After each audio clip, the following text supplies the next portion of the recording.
That's an interesting question. What do you mean by that? Well, like, there are like white people that have like been disenfranchised like recently, like recently is the key. Recently is the key. The country like deindustrialized, right? So like a lot of people in like manufacturing jobs and stuff, like right. areas were affected. But so to your question, I think you have to understand what the word reparations means first. So reparations, you are repairing something that you have broken. You are paying for something that you were supposed to pay for. I'm not saying that there aren't people living in America today who are suffering and are going through pain and strife because of what's happening when it comes to the machines taking jobs, factories becoming industrialized, etc. But reparations is a specific conversation about a specific time in America, and that is black people were slaves.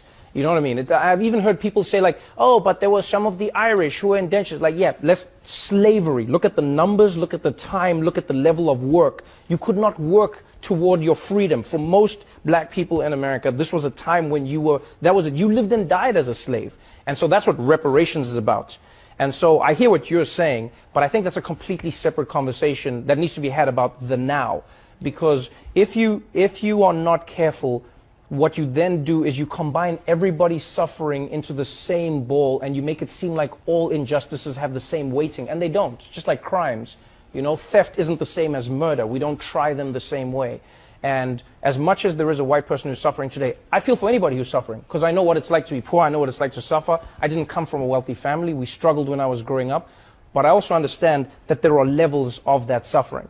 You know, and so sometimes white people, it does block a white person, because you go white privilege, and a person goes, I'm poor and I'm white. Where's the privilege? You know, white people are like, I wish I could activate my white privilege. I wish I could do it right now. White privilege, give me something. I get that. I get that. Trust me, I get it.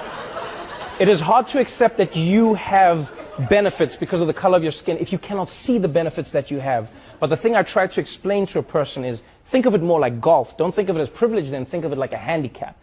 Right? In golf, they acknowledge that you are in a position where you need so many advantages to be competitive in the game.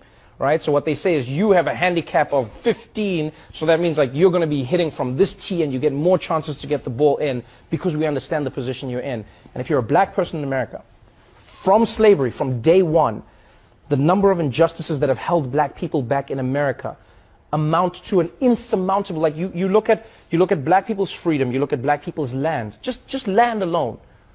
The amount of wealth you can acquire over time if you own land is exponential, because you have the land, you have the fact that you can borrow based on the land, you have the fact that you can use the money that you have borrowed to grow more wealth, you can use it to grow your family's wealth. Just taking that away from black people alone is crippling them. And so you combine that with slavery, and then you look at Jim Crow laws. You didn't let black people in America live in the areas that they wanted to live in. They couldn't get loans from the banks that they wanted to get loans from. And then on top of that, when they started getting the loans from American banks were found to be giving them higher interest rates, when in fact they were the same risk as many of the other races that they were giving loans to. So when you combine all of those things, I think it's safe to say that black Americans have a conversation that they need to be having with the United States. Doesn't involve me, doesn't involve white people, it's like, yo, American government, meet the black people.